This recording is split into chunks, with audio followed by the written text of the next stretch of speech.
Nangsu aisu nangsu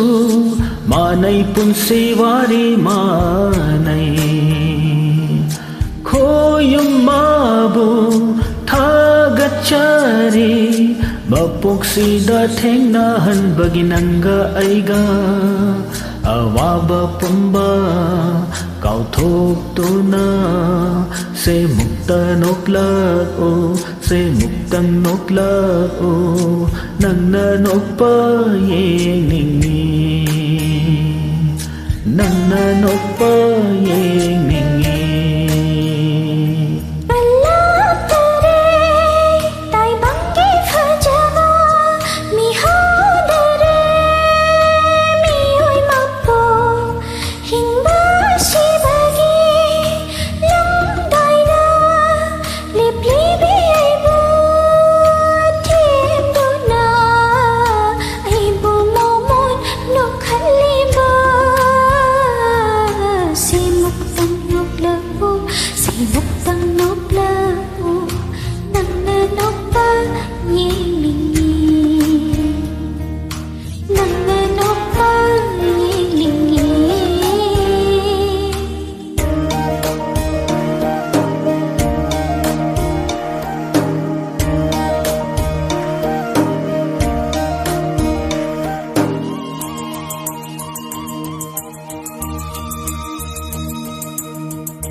Kainadrava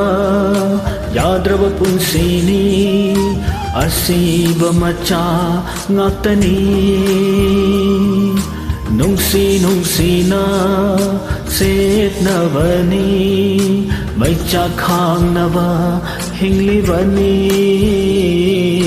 kainadrava yadrava punsini asiba macha ngaktani nungsi na setnavani maicha khangnava hinglivani adubu pumnamak se kauthok tuna se mukta noklak o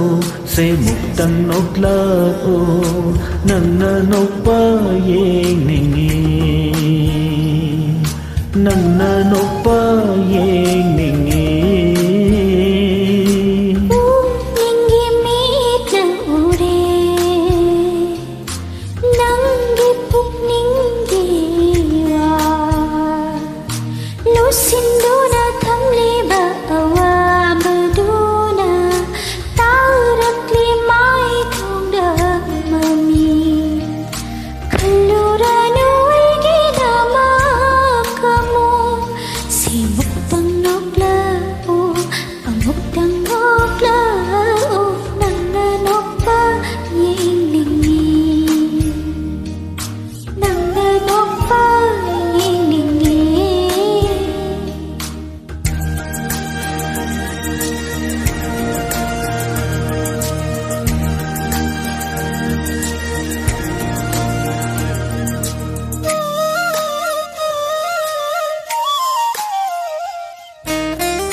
Thajasuno kliye nonginga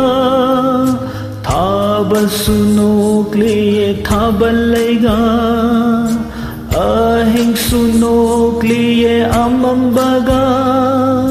Khutsemsuno kliye mahausaga Aikhoini sunok sinungsina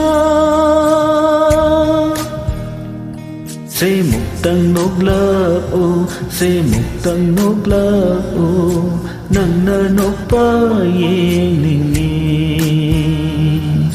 nangna nokpa yeng ningi